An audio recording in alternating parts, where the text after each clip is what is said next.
Drones atacam em larga escala bases aéreas russas, algumas a milhares de quilômetros dentro do país.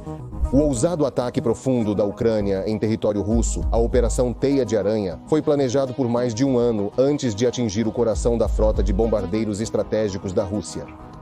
A guerra agora está dentro da Rússia e Putin não tem outra escolha a não ser pedir misericórdia. Você vê que nas últimas semanas a Ucrânia tem atacado dentro da Rússia tantas vezes e em tantos alvos que a Rússia agora está instando os Estados Unidos da América e o Reino Unido a conter a Ucrânia. Tenho certeza de que todos aqui já sabem sobre a Operação Teia de Aranha da Ucrânia.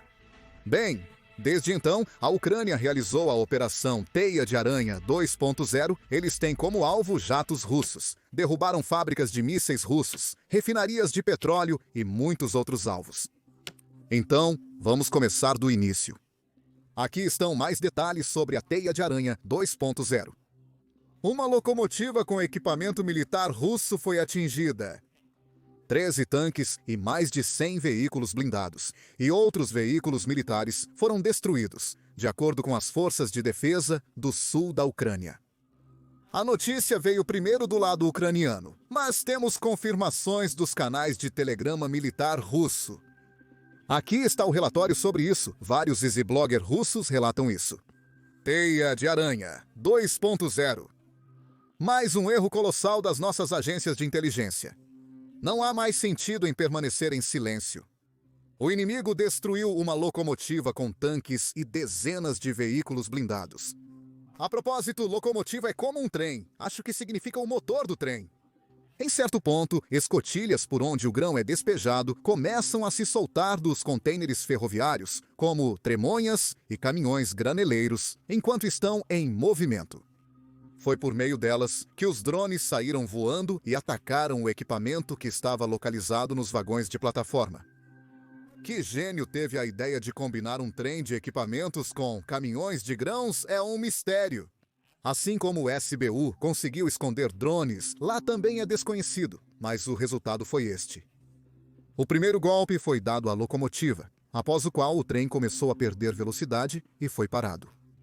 O inimigo destruiu a maioria do equipamento livremente. Operação Teia de Aranha 2.0. Alguém deve responder por isso. Na verdade, a situação na Rússia está ficando tão ruim que até a mídia russa tem que relatar o que está acontecendo na Rússia. O quão mal a Ucrânia está agora atacando a Rússia. E Putin veio a público e disse que a Rússia precisa de melhores defesas. Aqui está a declaração de Putin. A tarefa-chave aqui é ajustar as regulamentações de forma flexível, focando-as em experimentos, testes e implementação de tecnologias promissoras. Peço aos colegas que acelerem a aprovação dos planos relevantes. Essa questão é especialmente crítica no desenvolvimento de sistemas aéreos não tripulados, por exemplo. Todos nós sabemos bem o que acontece se ficarmos para trás na sua dominação, incluindo contramedidas contra drones.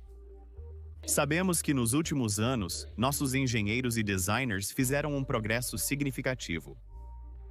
Protótipos domésticos e modelos de produção foram recentemente exibidos em uma exposição em Moscou. Em alguns setores, os drones e sistemas não tripulados russos já estão entre os mais avançados do mundo, superando os análogos estrangeiros, que hoje são frequentemente copiados por eles.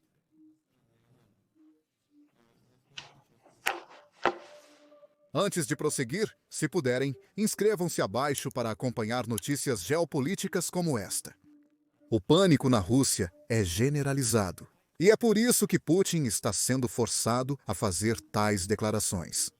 Normalmente, o governo russo não tem o hábito de admitir erros ou reconhecer falhas. Mas, desta vez, a operação realizada pela Ucrânia foi uma das mais devastadoras que a Rússia já experimentou e Putin não pode simplesmente se esconder ou varrer para debaixo do tapete. Na verdade, algo que não ajuda o governo russo é que a cada poucos dias, as forças de defesa ucranianas lançam novas imagens da Operação Teia de Aranha. Ontem, recebemos mais 2 minutos de imagens de um drone ucraniano saindo daquela estrutura de casa, no caminhão, e atacando a base aérea. Vamos assistir juntos. Aqui estão as imagens de um drone saindo do caminhão que transportava na estrutura da casa. esses motoristas não tinham ideia do que faziam parte, só sabiam que deviam ir a um posto de gasolina. E parar lá e, como vocês podem ver, as instruções que o motorista recebeu foram basicamente para parar perto de um posto de gasolina, perto de um aeródromo.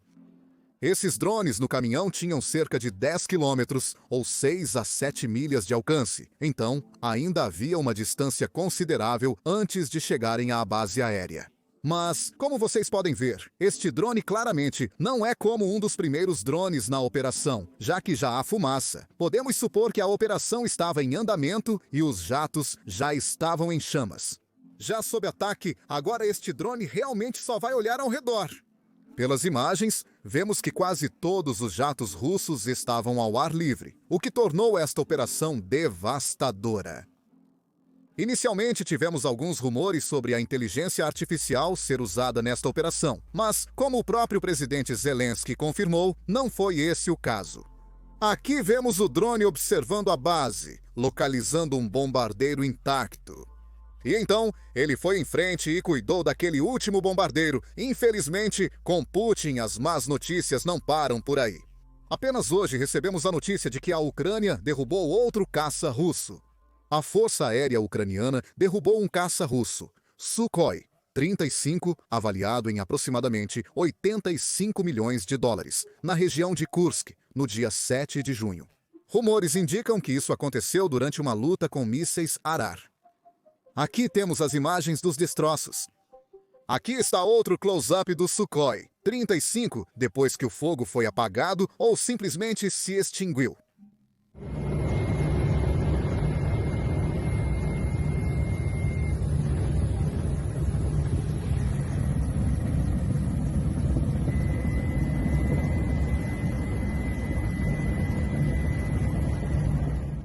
Temos mais imagens de refinarias e fábricas russas sendo atacadas e destruídas por drones ucranianos. Antes disso, o novo chanceler alemão visitou os Estados Unidos da América e se encontrou com o presidente Trump na Casa Branca.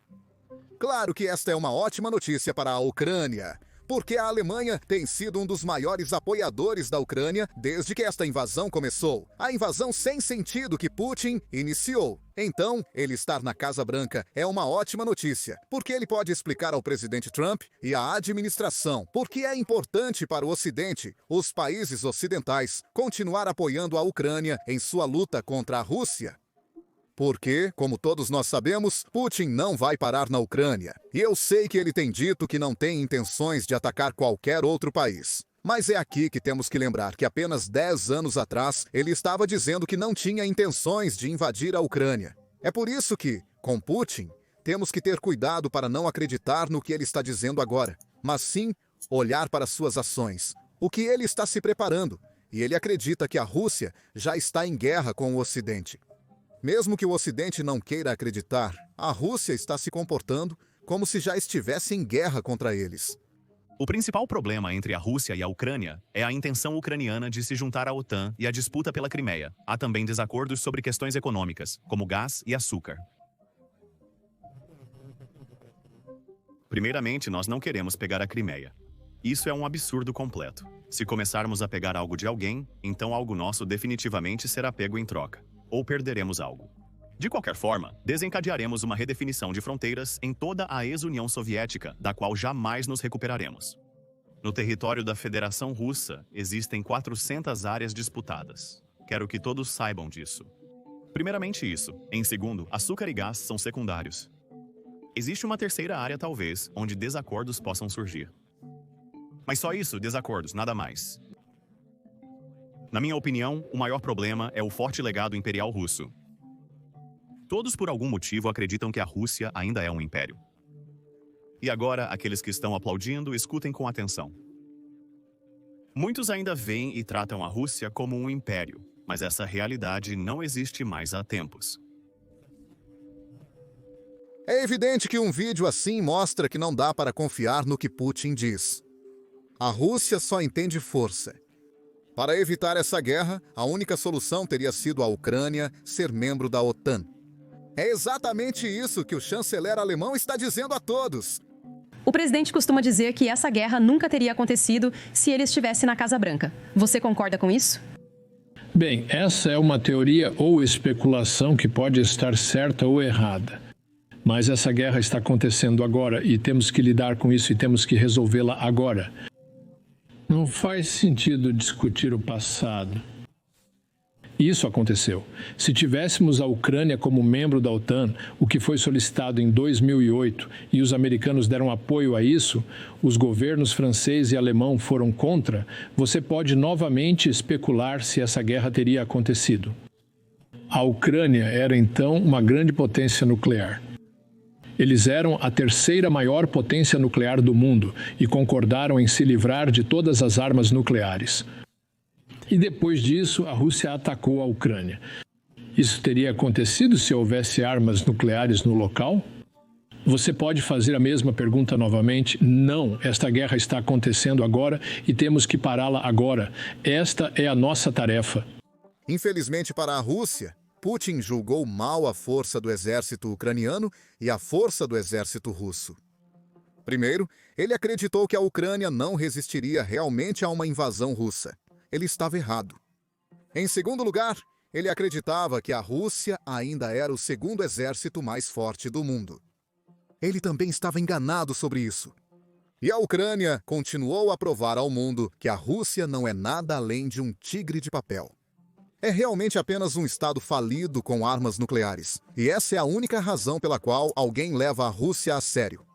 Na verdade, pela primeira vez recentemente, a Ucrânia atinge com sucesso um Iskanders russo antes do lançamento. Eles são quase impossíveis de interceptar e extremamente mortais. A Ucrânia atingiu 3 lançadores da 26ª Brigada de Foguetes quando se preparavam para atacar Kiev. Um lançador detonou, 2 provavelmente danificados. Cada sistema Iskander custa até 100 milhões de dólares e os mísseis custam até 3 milhões de dólares. Aqui está o clipe do ataque ucraniano.